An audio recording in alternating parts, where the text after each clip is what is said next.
Sir ఇక ముఖ్యంగా చూసుకుంటే కవిత అంశం సార్. ఆవిడకి మధ్య అంటే ఆవిడ బీఆర్ఎస్ పార్టీకి తీరని ఒక పెద్ద శరాఘాతంలాగా మిగిలిందంటూ కూడా రకరకాల వాతావరణాలు కనబడతా ఉన్నాయి. ఏదైతే ఇప్పుడు ఈ నిరంజన్ రెడ్డికి ఆమెకి మధ్య జరిగినటువంటి యుద్ధం అంటే నాకు ఒక పాయింట్ అర్థం కాలేదు సార్. ఇన్నాళ్ళు ఒకటే పార్టీలో వాళ్ళంతా కలిసి పనిచేశారు, ఒకటే పార్టీలో ఉండి మంచి మంచి పదవులు అనుభవించారు, మంచిగా ఆర్థికంగా నిలదొక్కున్నారు వాళ్ళంతా కూడా. అప్పుడు మైండ్కి రాని తప్పులు ఇప్పుడు ఎందుకు వస్తున్నాయి సార్? అంటే ఇప్పుడు బయటకు వచ్చింది కాబట్టి అవినీతిని ఇప్పుడు వెలికి తీస్తుంది. అప్పుడు అందులో ఉన్నప్పుడు ఆ అవినీతిని సమర్థించినట్టే కదా సార్. మరి ఎలా చూడొచ్చు దీని అంటారు? ఒకటి ఆ పార్టీలో ఉన్నప్పుడు మాట్లాడడం అన్నది అంత ఈజీ కాదు. ఎందుకంటే అది కాంగ్రెస్ అయితే ఇవాళ ఒక మాట, రేపు ఒక మాట, సాయంత్రం ఒక మాట మాడుకుంటారు. అవును, బీజేపీలో మీకు అది సాధ్యపడదు, కమ్యూనిస్ట్ పార్టీలో సాధ్యపడదు, అట్లాగే కుటుంబ పార్టీలో సాధ్యపడదు. ఆ కుటుంబం అనేది నడుస్తుంది కాబట్టి ఆమె కూడా మనం మొన్నటిదాకా భాగస్వామి అనుకున్నాం, మనం అందులో ఆమె భాగస్వామి అనుకున్నాం.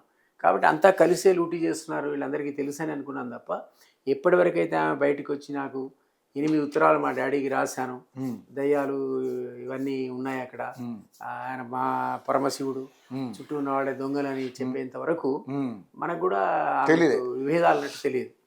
మనం అంతా తిడుతూనే ఉన్నాం అందరినీ, ఇంక్లూడింగ్ ఈమెను కూడా కలిపి తిట్టాం. ఎప్పుడైతే ఆమె బయటపడ్డదో అప్పుడు ఆమెకు అయితే ఆమెను దూరం పెట్టారు, అందులో కోటరీలో ఈమె భాగం కాదు, ఈమెను ఎవరు కేర్ చేయలేదనే విషయం మనకు తెలిసింది. అప్పటి నుంచి ఆమె నిరసన వినిపిస్తూ ఆఖరికి సస్పెన్షన్ వరకు వెళ్ళిపోయింది. సో సహజంగా మీకు నాకు ఇన్ఫర్మేషన్ కంటే ఆమెకి ఎక్కువ ఉంటుంది. ఆమె పార్ట్ ఆఫ్ సిస్టమ్ కాబట్టి ఆమెకి ఇన్ఫర్మేషన్ ఎక్కువ, ఆధారాలు కూడా ఆమెకు ఉండండి మన దగ్గర ఉండవు. సో బహుశా ఆమె అప్పుడు జరిగిన దాంట్లో ఎవరెవరు వాటాదారులు కూడా కొన్ని పేర్లు చెప్పారు. సో నిరంజన్ రెడ్డి మీద సహజంగా ఆమెకు కోపం ఉంటే ఉండొచ్చు, కానీ అంత కీలక వ్యక్తి అయితే నిరంజన్ రెడ్డి కాదు. అంత కీలక వ్యక్తి కాదు. హరీష్ రావు లాగా, సంతోష్ రావు టార్గెట్ చేసేలాగా అంత కీలక వ్యక్తి కేసీఆర్ లాగా ఎట్లా అవుతాడు అతను? సో కాదు, అతను ఒక పాత్రధారి. ఇప్పుడు జగదీశ్వర్ రెడ్డి ఉన్నాడు, కొత్త పాత్రధారి. అతనికి కొద్దిగా ప్రాధాన్యత బాగానే ఇచ్చారు. పల్లా రాజేశ్వర రెడ్డి కొత్త ప్రాధాన్యత. అంటే కొందరికి అప్పుడు ఇంపార్టెన్స్ గతంలో కంటే నేను అక్కడి నుంచి బయటకు వచ్చిన తర్వాత కొత్త ప్రశాంత్ రెడ్డి వాళ్ళ ఫాదర్ సురేందర్ రెడ్డి గారని రైతు నాయకుడు, మేము పనిచేసినప్పుడు మా రైతు సంఘం నాయకుడు ఆయన బీఆర్ఎస్కి, ఆయన ఫేమస్ మ్యాన్. అతని కుమారుడు కూడా కీలక పాత్ర ఈ మన సెక్రటేరియట్ ఘటనలో కానీ, లేకపోతే అంబేద్కర్ స్టాచ్యూ కానీ చాలా కీలక భూమిక పోషించాడు ఆయన. అతనికి కొద్దిగా బాధ్యతలు ఎక్కువ ఇచ్చాడు కేసీఆర్ గారి బాధ్యతలు. కొన్ని శాఖలు పవర్ మినిస్ట్రీలో అది కూడా కరప్ట్ మినిస్ట్రీ అని కదా, అది తీసుకెళ్ళి మన జగదీశ్వర్ రెడ్డికి ఇవ్వటం. తర్వాత శ్రీనివాస్ రెడ్డి మన మిత్రుడు ఎక్సైజ్ మినిస్టర్ గౌడ్ మహబూబ్ నగర్ ఆయనకి ఇవ్వటం.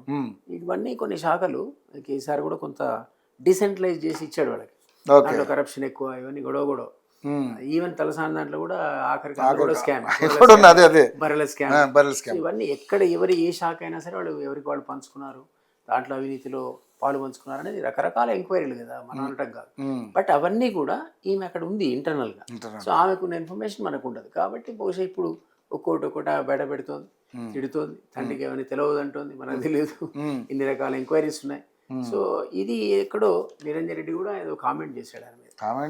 జగదీశ్వర్ రెడ్డి కూడా కామెంట్ చేశాడు కూడా తిట్టిందా, ఆయన లిల్లి పుట్టింది, ఈయనేమో కుచ్చలు లేచిపోతాను.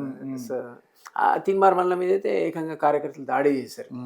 సో ఏదైనా ఒక బయటికి వచ్చిన తర్వాత ఎంతైతే ఇంపాక్ట్ ఆమె క్రియేట్ చేస్తుందని మనం అనుకున్నాము, అంత ఇంపాక్ట్ ఉన్నట్టు నాకు అనిపించట్లే. అవును, క్రమక్రమంగా. కానీ ఆవిడ ఇప్పుడు బయటకు వచ్చి ఇవి అన్ని బయట పెట్టినా కూడా ఎందుకు అంత ఆమె కూడా అంత గ్రిప్ రావట్లేదు. ఒకటి తిన్మార్ మల్లనకు కూడా క్రమంగా తగ్గించుకోండి.